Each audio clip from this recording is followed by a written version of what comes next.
La fierté nationale est de retour. Il y a 40 ans, en 1983, Yannick Noah gagnait Roland-Garros à 23 ans, devenant ainsi, à ce jour, le seul détenteur français de ce titre. Alors que la grand-messe de la terre battue a fait son grand retour en ce mois de mai 2023, l'ancien champion est rentré à la maison. Après avoir chanté lors d'un concert organisé la veille du début du tournoi, l'interprète d'Aux Arbres Citoyens est revenu dimanche 28 mai pour inaugurer une fresque réalisée en son honneur à l'entrée des tribunes. Un moment riche en émotions que l'ancien sportif a vécu aux côtés de 4 de ses 5 enfants, Joa Lucas, Jeunet, Joachim et Elijah. Seule Elena manquait à l'appel.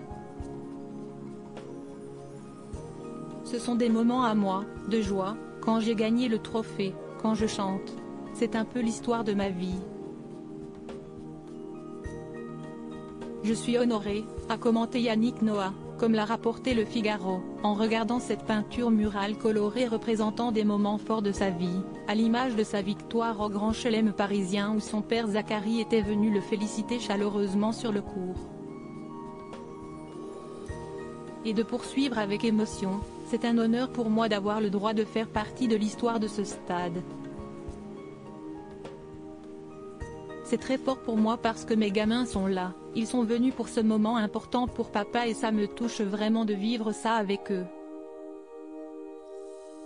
Et d'insister sur l'importance à ce que sa progéniture se trouve à ses côtés et à cet endroit en ce jour symbolique. Encore une fois, ce n'est pas tellement pour moi, mais pour mes gosses, mes petits-enfants, le jour où ils passeront à Roland, ils verront une fresque de leur arrière-grand-mère, grand-mère, grand-père. Et papa, quoi. Supérieur à Yannick Noah, voici les femmes qui ont marqué sa vie. Yannick Noah vainqueur de Roland-Garros, une journée historique pour le sport français en passant devant cette fresque. Nombre de personnes pourront ainsi se remémorer ce moment où le jeune Yannick Noah a tenu entre ses mains la mythique Coupe des Mousquetaires. Au micro France Info, Hervé Dutu, journaliste chargé de couvrir l'événement à l'époque, s'est d'ailleurs souvenu avec émotion de l'ambiance surréaliste qui régnait en cette chaude journée de juin 1983 à Roland-Garros.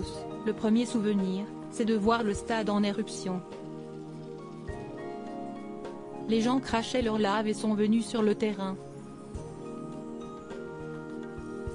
Article écrit en collaboration avec 6 médias Crédit Photo, Mathieu Mirville.